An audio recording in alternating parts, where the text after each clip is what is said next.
እሺ ባለፈው በምንም ማላቀው ሰው ማን እንደሆነ አላውቅም 2000 ብር አስገባል። የቆየ ማን እንደሆነ አታውቅም? እዚህ ሚራክል መኒ ሲጸልይ ነበር። እሺ ትናንትና ደግሞ እዚህ እሑድ ቀን ሲጸልይ ለጉባኤ ሲታወጅ ነበር። አዎ ከዛ በንጋታው በሰኞ ቀን 5000 ብር ገባል። ለኔ የሆነልኝ በውሃ ነው። እሺ አንድ ወር ሙሉ ወንድሜ ታሞ ነበር።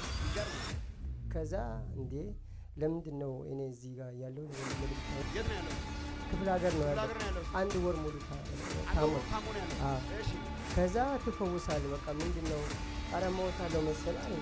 ኧረ አትሞት የልጆች አባት አንተ ደግሞ መቼም አትሞትም አልኩት። እሺ ከዛ እኔ እዛው ትፈውሳለህ ብዬ ውሃ እኔ ጠጣሁት፣ እሱ ተፈወሰ። አሁን ዳነ።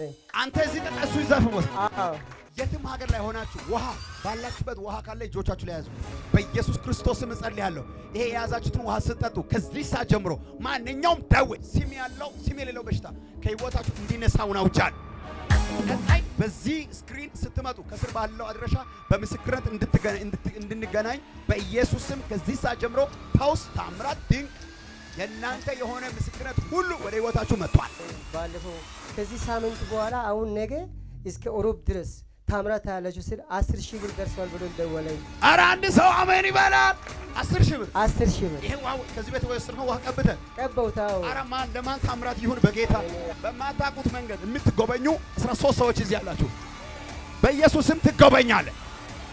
ደስ ብሎኛል። በጣም ደስ ብሎኛል። ገና ይቀጥላል ደግሞ። አሜን። ታምራቱ ይቀጥላል። አሜን። ፈውሱ ይቀጥላል። አሜን። ሌላ ምስክር ደግሞ በዚህ በቅርቡ በ4 ወር ውስጥ ይዘህ ትቆማለህ። አሜን። ይሄ በህይወት ይሆናል። አሜን። ለዘላለም ሆነ። አመስግኑት አመስግኑት ጌታን በደንብ አድርጋ